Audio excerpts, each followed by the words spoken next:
हर हर महादेव दोस्तों, आज की इस वीडियो में हम पंडित प्रदीप मिश्रा जी के द्वारा बताए गए इस उपाय के बारे में जानेंगे, उनकी ही अपनी आवाज में। उपाय को सही से समझने के लिए कृपया वीडियो को अंत तक ध्यान पूर्वक देखें, तभी उपाय सही रूप में आप समझ पाएंगे। आइए पंडित प्रदीप मिश्रा जी के इस उपाय को जानते हैं। वैशाख महीने में बाबा शंकर को जो चढ़ाया जाता है और 1000 अश्वमेध यज्ञ का पुण्य फल हम प्राप्त कर लेते हैं। मंदार और शमी ने दोनों ने मिलकर भगवान शिव की आराधना करी और देवादिदेव महादेव ने वर दे दिया। सुनो शमी और सुनो मंदार, यदि कोई भूल से भी आपकी पत्ती, आपका पुष्प मुझे समर्पित कर देगा, सुनो मंदार, सुनो शमी, अगर कोई भूल से भी आपकी पत्ती, आपका पुष्प मुझे समर्पित कर देगा, उसे 1000 अश्वमेध यज्ञ के स्नान का जो पुण्य होता है वो एक क्षण में प्राप्त होगा। 1000 अश्वमेध यज्ञ का पुण्य, 1000 अश्वमेध यज्ञ का पुण्य एक क्षण में प्राप्त होगा। ये मंदार, ये शमी, 1000 अश्वमेध यज्ञ का पुण्य एक साथ। शमी की पत्ती देखी आप लोगों ने? जम के तो बोले जरा, देखिए।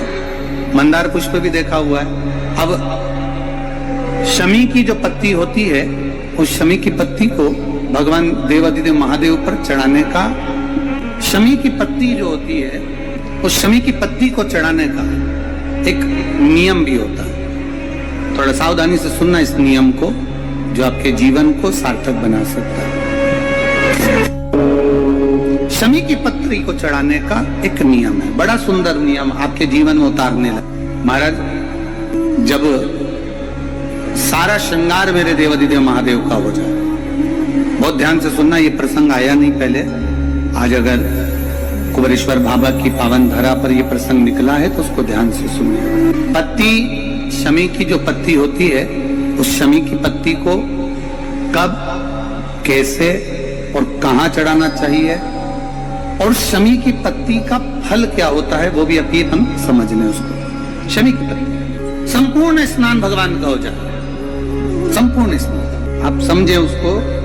जैसे ये शिवलिंग है, जलाधारी, जल निकल कर जाने का स्थान, गणेश, कार्तिकेय, अशोक सुंदरी, जलाधारी मतलब माता पार्वती जी का हस्त कमल, शिवलिंग शिव का स्वरूप, ऊपर जो जलाधारी लगी है उसमें से एक एक बूंद जो पानी नीचे गिर रहा है, जो पानी नीचे गिर रहा है, शिव जी की बेटियां जया, विषहरा, शामली बारी, दौतली, देव, शिव जी की पुत्री बेटियां। जब देवादिदेव महादेव को शमी का पत्ता चढ़ाया जाता है, कब चढ़ाते हैं?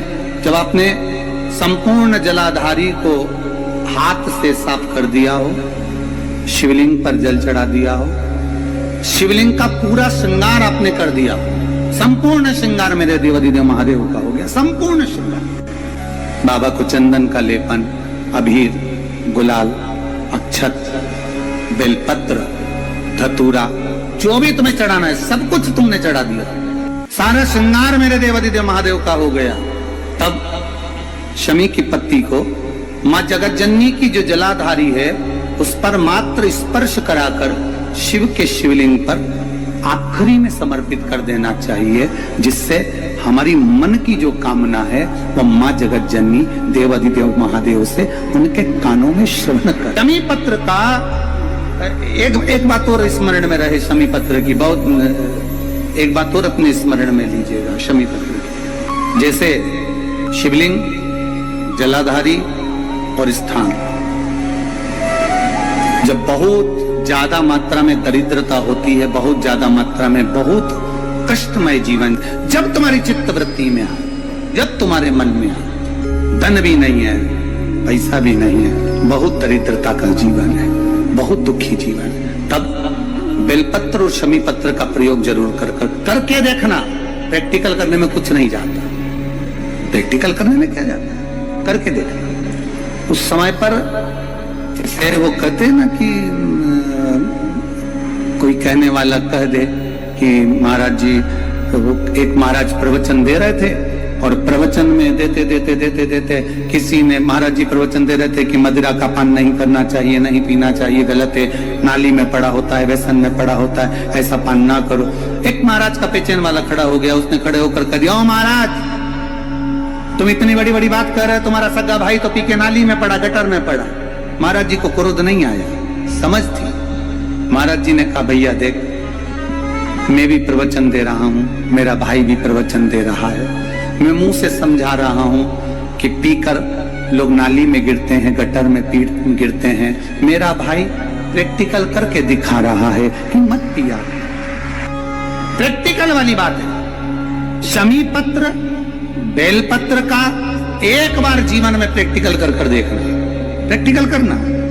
जैसे आपको कहा कि आपका विश्वास अगर पक्का है, भरोसा अगर दृढ़ है, और शंकर के प्रति अगर आपका विश्वास पक्का है, शंकर कह रहे हैं, मां उमा से, मां पार्वती से, मेरा महेश कह रहा है, मेरा बाबा भोलेनाथ, मेरा बाबा विश्वनाथ, मेरा त्रिकालदर्शी कैलाशी अविनाशी कह रहा है कि हे पार्वती,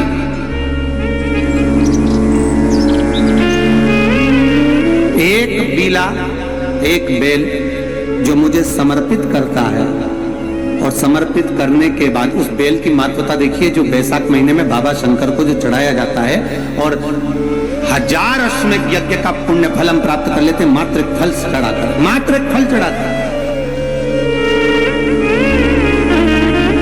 हे पार्वती, संसार का मनुष्य जब मुझे वो बेलपत्र समर्पित कर, वो बेल का फल समर्पित करता है, पार्वती वो फल जो मुझे चढ़ता है, फिर मैं भले नर्मदा के जल से निकला हुआ कंकर शंकर क्यों ना हूं, फिर चाहे मैं गंगा के जल से निकला हुआ कंकर शंकर क्यों ना हूं, चाहे फिर मैं यमुना के जल से निकला हुआ कंकर शंकर क्यों ना हूं, चाहे मैं सरयू के जल से निकला हुआ कंकर शंकर क्यों ना हूं, चाहे मंदाकिनी के जल से निकला हुआ कंकर शंकर क्यों ना हूं, हे पार्वती, फिर जो भी शिवलिंग पर वो बेल समर्पित होता है, वो बेल उठाकर जीव अपने कार्य में ले सकता है। ये मां उमा से कह रहा है। तो उस बेल की महत्वता जानेंगे। अब अपन उस बेल को जानने के लिए वापिस स्कंद पुराण में चले, तो स्कंद पुराण में लिखा हुआ है कि जो बेल बैसाख के महीने में शंकर को चढ़ाया जाता है, वो बेल का फल उठाकर रख लिया जाता है। बैसाख के महीने में उस चढ़े हुए, बाकी का आपको बेल का फल खाना हो तो बात दूसरी, पर चढ़ा हुआ जो बेल का फल है वो पूरा बैसाख नहीं खाना। बैसाख के बाद में अगला जो महीना आए, उस महीने के अंदर उस फल के अंदर का गुर्दा निकालकर उसको सुखा लीजिए, और सुखाकर जिस व्यक्ति को पथरी की बीमारी हो, और जिस व्यक्ति को पेट में बहुत भोजन पचता ही नहीं है, पूरा शरीर पाचन क्रिया बेकार हो गई, उस व्यक्ति को केवल 7 दिन तक शंकर पर चढ़ा हुआ वो बेलपत्र प्रदान कर दीजिए, पथरी भी बाहर और पाचन क्रिया भी ठीक, जिंदगी भर तकलीफ नहीं। उस बैसाख में उस फल की इतनी महत्वता बाबा भोलेनाथ स्कंद पुराण, लिंग पुराण, नर्मदा पुराण, पद्म पुराण के अंतर्गत, शिव महापुराण के अंतर्गत वर्णन कर उसकी महत्वता है। तो बेल का फल साधारण नहीं हो सकता। अब मंदार का जो पुष्प होता है, आंकड़े का जो फूल होता है, एक सफेद कलर का भी होता है और एक गुलाबी कलर का भी होता है। देखा है आप लोगों ने? बोलो, जम के बोलो, देखा है ना?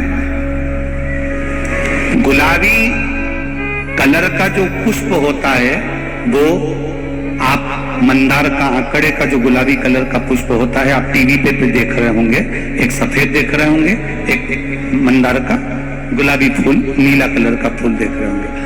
जो नीला कलर का जो पुष्प होता है, गुलाबी कलर का जो आंकड़े का फूल होता है, प्रयास करना,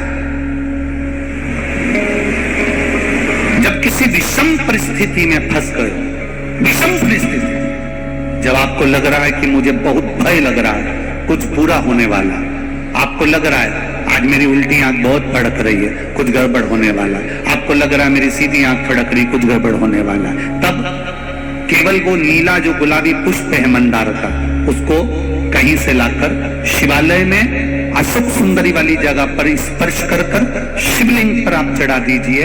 आपकी विषम परिस्थिति कैसी भी होगी, वो रास्ता बनाकर बाहर निकल जाएगी, आपको फंसना नहीं, परेशान नहीं। मंदार आंकड़ा, सफेद आंकड़े का पुष्प भी भगवान शिव को समर्पित होकर, जैसे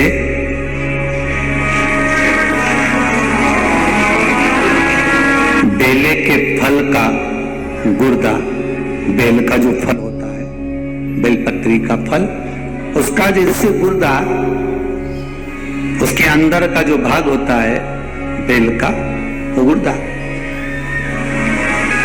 उसको अग्नि में जलाकर उसकी भस्म तैयार कर छान कर जब जब आपके यहां विद्वान ब्राह्मण शिव जी का अभिषेक कराते हैं, पूजन कराते हैं, तो उसमें लिखते हैं पूजन के साहित्य में बेलपत्री, धतूरा, दुर्वा, ये उसमें नीचे लिखेंगे भस्म। लिखते कि नहीं लिखते? लिखते हैं ना, भस्म अभिषेक में चाहिए रहती है। तब उस भस्म का थोड़ा सा भी भाग आप अगर शिव को समर्पित कर रहे हो तो ये जान लें कि शंकर मनवांछित फल प्रदान कर रहे हैं, शिव फल प्रदान कर रहे हैं। महाराज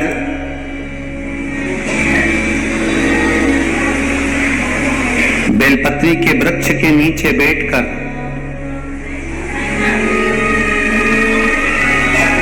हाथ में एक बेलपत्र का पत्ता रखकर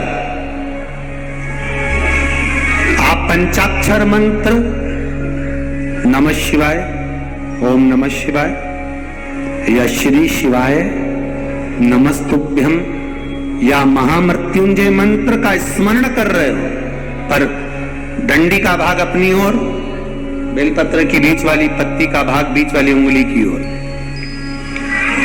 रखकर अगर आप स्मरण कर रहे हैं और अपनी कामना कर बेलपत्री के वृक्ष के नीचे बैठकर उस पत्ते को सम्मुख रखकर बाबा से विनय कर एकांत में उस बेलपत्री के वृक्ष की छांव में,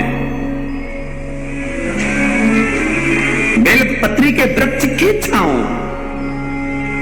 आप कामना कर उस पत्ते को शंकर भगवान के ऊपर समर्पित कर रहे हैं, तो ये जान कर रखें कि पार्वती और शिव का मिलन करवा रहे हैं और अपनी मनवांछित फल कामना पूर्ण करवा रहे हैं।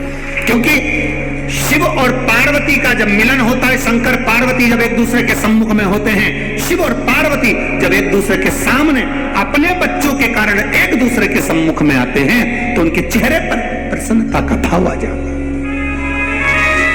फल, मनवांचित फल की कामना आप जिस कामना के लिए कर रहे हैं, विवाह के लिए, नौकरी के लिए, सर्विस के लिए, व्यापार के लिए, रोग मुक्ति के लिए, आप जिस कामना से कर रहे हैं, ईश्वर महादेव जो व्यक्ति पथभ्रष्ट हो जाए, जैसे मदिरा के नशे में पड़ गया, कहीं जुए में पड़ गया, कहीं मांसाहार में पड़ गया, कहीं व्यसन में पड़ गया, कहीं गलत काम में अगर कोई जा रहा है, तो श्रम्भेश्वर महादेव के नाम से काली तिल भगवान शिव को समर्पित करी जाती है। महाराज काली तिल को वापस उठा कर ले आते हैं, उसी काली तिल को जो मदिरा का नशा करने वाला होता है या जो गलत व्यसन में डूबा हुआ होता है, उसको वो सुबह के समय अगर नहीं खाता तो भोजन के साथ उसको दिया जाए। श्रम्भेश्वर महादेव, एक बेलपत्री का भी बहुत अच्छा प्रयोग है श्रम्भेश्वर महादेव का, मदिरा पीने वालों के लिए, मांसाहार, व्यसन में, जुए में, वेश्यावृत्ति में, पर नारी में, गलत जगह पर जो डूबे रहते हैं उनके लिए। पहले की कथा में उसका वर्णन किया है बेलपत्री का।